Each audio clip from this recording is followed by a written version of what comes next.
ma terre est belle, bienvenue au jour 9.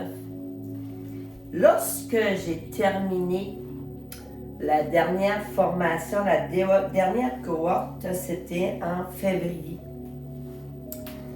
Puis, pendant que j'étais en train d'enseigner cette cohorte-là, le 14 février, la fête de l'amour, de la Saint-Valentin, de l'amitié, Mère Marie est venue m'apprendre que j'allais canaliser une nouvelle formation en sa présence, dans son énergie au mois de mai. Enfin, j'avais annoncé ça qu'au mois de mai, il y aurait une formation avec Mère Marie. Si vous avez fait le soin collectif, vous aurez compris que Mère Marie, avec la mère des mères, qui est l'ange de la paix, est venue instaurer à l'intérieur de chacun de nous le désir d'amener une paix plus grande sur la terre. Mais en même temps,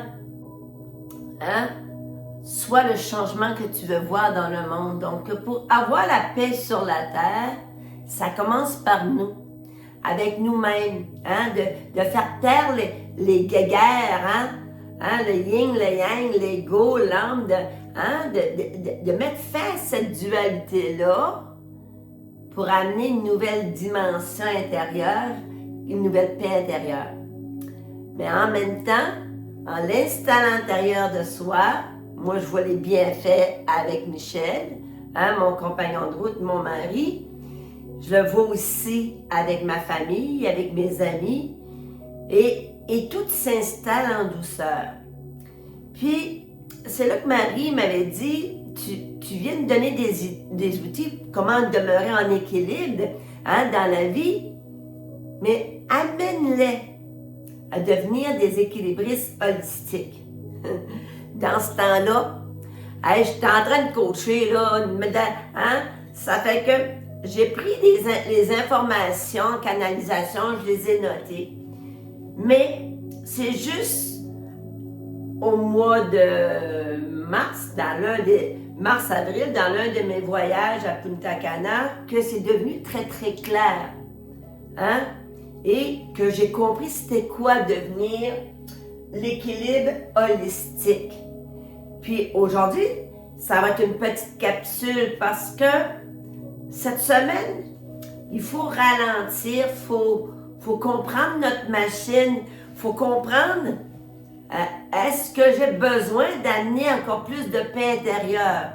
Si oui, il y a des belles petites méditations, on va sur YouTube, marque méditation du matin, 5 minutes, 10 minutes.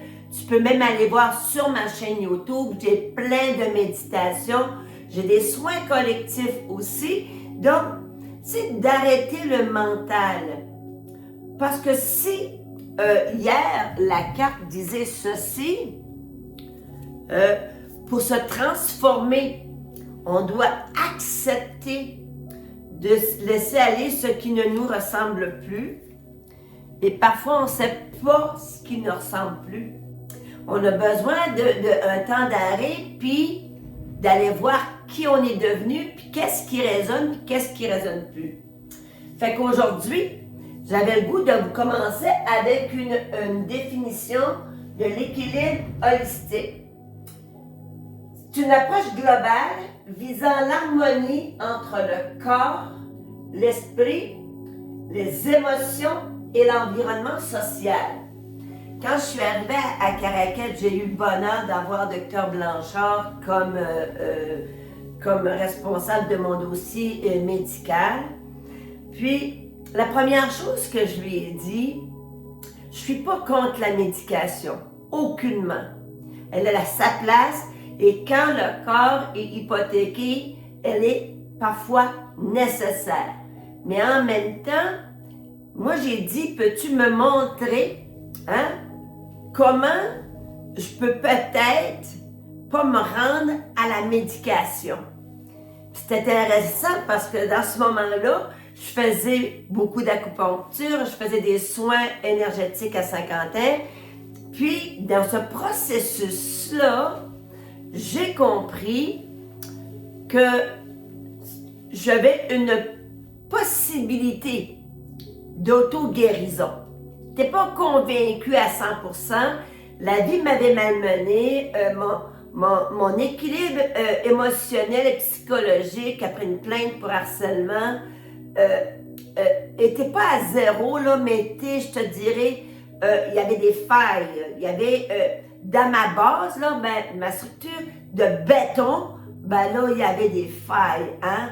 Il y avait des cracks, comme on dirait en bonne acadienne. Il fallait que j'aille chercher les outils pour colmater les cracks. Et c'est dans ce temps-là que la méditation, pour moi, a été pendant l'événement, mais surtout après l'événement, une planche de salut. Hein? J'arrivais pas, je voulais pas comprendre ce qui s'était passé, mais je voulais juste me guérir. Et dans tout ce processus-là, c'est là que je suis devenue grand maître Wushu Tianchi. Parce que j'ai compris que j'avais une certaine responsabilité à prendre soin de ma flamme intérieure, de ma santé physique, de ma santé holistique.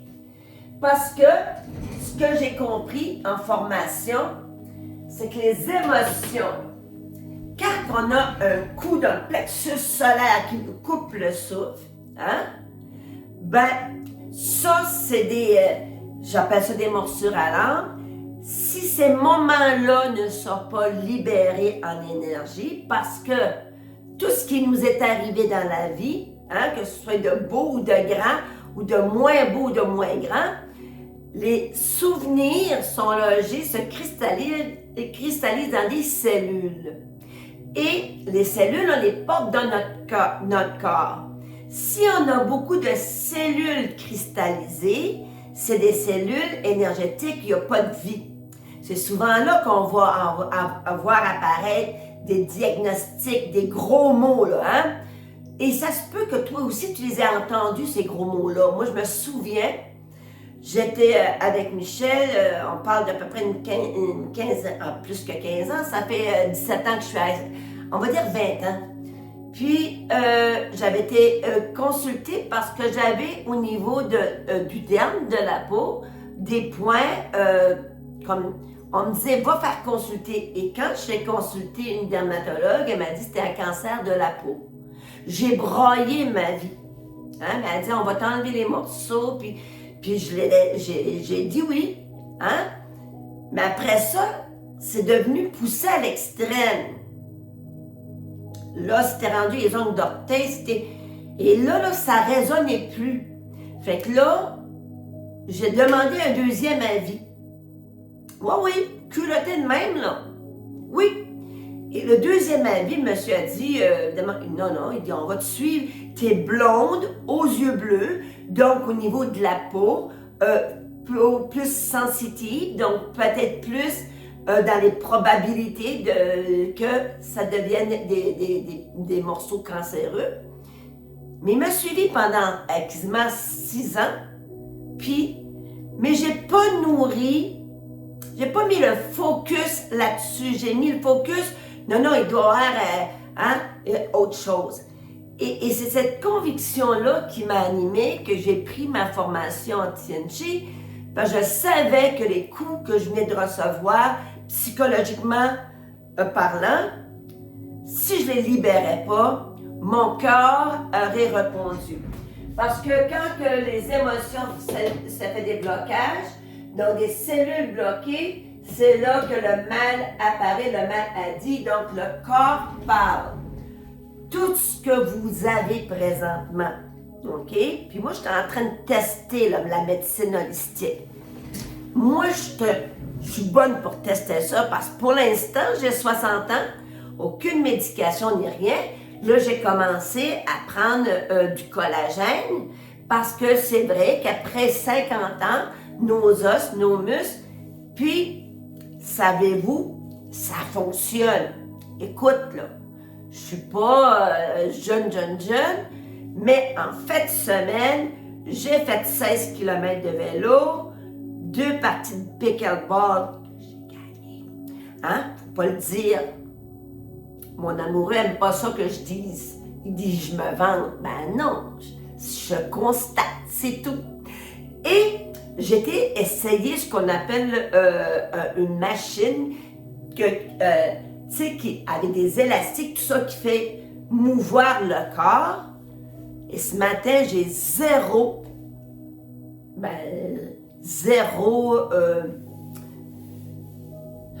comment je te dirais ça?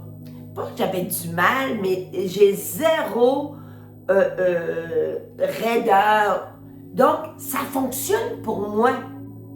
Mais là, le médecin m'a dit, Melda, ton cholestérol, là, t'es juste à la limite. Tu dois bouger davantage. Hein? Puis arrêter ce que j'aime le plus, la crème molle, hein? Les charcuteries, les bons gros steaks. Donc, je peux encore en manger, mais limité. Donc, je dois changer quelque chose au niveau de mon alimentation si je veux avoir des résultats différents. Si je ne change rien, ben devine quoi, je vais avoir la pilule au mois de septembre. Puis c'est correct si j'ai la pilule au mois de septembre, je te reviendrai avec ça. Mais la médecine traditionnelle va traiter, lorsqu'il y a maladie, va traiter à partir des symptômes. Mais si on commençait à écouter notre corps, quand il nous dit qu'il est fatigué, de se permettre une pause, de ralentir. Souvent, on ne s'écoute pas. Puis j'étais une de celles-là, je peux vous le dire, je ne m'écoutais pas. Hein, j'ai eu toutes sortes de troubles de santé. Je m'amenais là à la limite jusqu'à temps que je tombais pratiquement évanouie. Hein? J'avais plus de jus. Mais ça là, j'étais dure envers moi-même. Et je remercie tellement la vie de ne pas avoir eu trop de séquelles de ces temps-là où je ne prenais pas soin de moi. Je ne marchais pas, j'avais pas le temps. Je rentrais à l'école à 6 heures du matin, je sortais à 7 heures le soir, je faisais à souper ou je dormais, hein, et je me couchais et c'était métro, boulot, dodo. Métro, boulot, dodo. Métro. Et le temps que j'avais pour moi, ben j'étais entraîneur de badminton, de volleyball, j'étais sur le conseil des élèves, je suis devenue directrice adjointe, directrice. Donc, j'ai meublé ma vie par le travail. Mais là, je suis à la retraite. Est-ce que j'ai besoin de continuer dans cette voie-là? Puis hier, là, ou avant-hier, j'ai eu un beau test. Je reçois beaucoup de demandes tout de suite. Les gens, il se passe quelque chose en énergie, ils me reconnaissent, ils veulent des soins, ils veulent avoir ci, ça, puis je suis en train de coacher en même temps. Mais en même temps, il y a quelqu'un qui m'offrait un contrat de révision de texte. J'adore cette personne-là. Ça m'a crevé le cœur de dire non. Parce que je suis soucieuse tout de suite d'arrêter de dire oui pour ne pas déplaire, de dire oui pour me faire aimer, de dire oui à l'autre et de me dire non à moi-même. Puis je te juge pas, mais t'es-tu dans ce cercle-là toi aussi? Juste d'en prendre conscience, c'est libérateur, ça fait du bien. Donc, et c'est là que la médecine holistique prend tout son sens. On regarde la personne dans sa totalité pour la prévention des maladies et favoriser un bien-être durable visant l'absence de maladie. En tout cas, mon chum, là, lui, là, c'est incroyable. Hein, il va avoir, je n'ai pas le droit de dire son âge, mais un petit peu, on a quelques années de différence, mais il est dans une forme époustouflante, extraordinaire. Puis moi, à 60 ans, je fais des choses que j'aurais jamais pensé que je puisse faire. Je me suis sortie de ma zone de confort pour aller au Transformer. Moi, là, j'aime pas plus beaucoup trop les activités de gang, là. J'ai donné. Là, j'aime plus des affaires de solitaire ou à deux, tu sais, comme pas low maintenance, là. Qu'il n'y a pas de crise, il n'y a pas de diva, il n'y a pas rien, là, tu sais. Je cherche une sérénité intérieure que je m'accorde, mais je vais tout faire pour la conserver. quitte à dire non à l'autre pour conserver ma paix intérieure. Je me suis sortie de ma zone de confort et j'ai adoré. Ça veut dire que faut que je fasse du temps pour prendre soin de moi. Moi, si mon horaire est chargé, écoute, je pourrais faire des soins 5 jours sur 5, 7 jours sur 7. Il y a de la demande. Mais en même temps, si je ne prends pas le temps de me recentrer, puis de voir là où, hein, ça va-tu mon affaire? Est-ce que je suis encore en équilibre? Parfois, on est en déséquilibre complètement. Hein? Puis on l'échappe. C'est normal de l'échapper. Mais là, avec les concepts, avec les piliers qui s'en viennent, donc je vais te donner les piliers, hein? Donc, tu auras une réflexion à amorcer si ça te tente. Puis, il y a peut-être des petits ajustements que tu dois faire dans ta vie. C'est pas à moi à te les dire. Tu es un grand garçon, tu es une grande fille. Donc, juste de regarder ce que tu fais déjà et de voir si on ne pourrait pas ajuster. Hein? Quand tu vas connaître les piliers, ben là, tu as une idée plus claire de ce qui t'est demandé. Et après ça, un coup qu'on aura les piliers, là, on va aller voir dans les habitudes. Hein? Tu as plein de choses, je suis sûre et certaine que tu fais déjà. Mais on ne le sait pas. Mais quand on le sait, ça devient un choix conscient, hein? C'est là que tout change. Donc, voici pour la capsule 9. Et je termine, avec une carte de la belle Nicole Bordelot. Et c'est la sagesse aujourd'hui. Et on dirait que tout, c'est orchestré avec le gars des vues, je ne l'avais même pas lu avant. La sagesse ne signifie pas d'être calme et serein en tout temps, mais de porter une attention bienveillante à ce qui est là, en soi et autour de soi. Perle de sagesse, hein? Donc, une invitation vous est lancée à regarder votre vie, à faire un état de la situation, un petit peu comme on a fait au début, mais là, ça va être sur les concepts de l'équilibrisme holistique. Qu'est-ce que tu veux garder? Qu'est-ce que tu veux modifier? Qu'est-ce que tu veux changer? Ça sent le devoir, ça, là. Sur ce, en direct de Caracal, je te vois, je t'aime. 12 journées, bon jour 9 et on s'en vient bientôt pour le jour 10.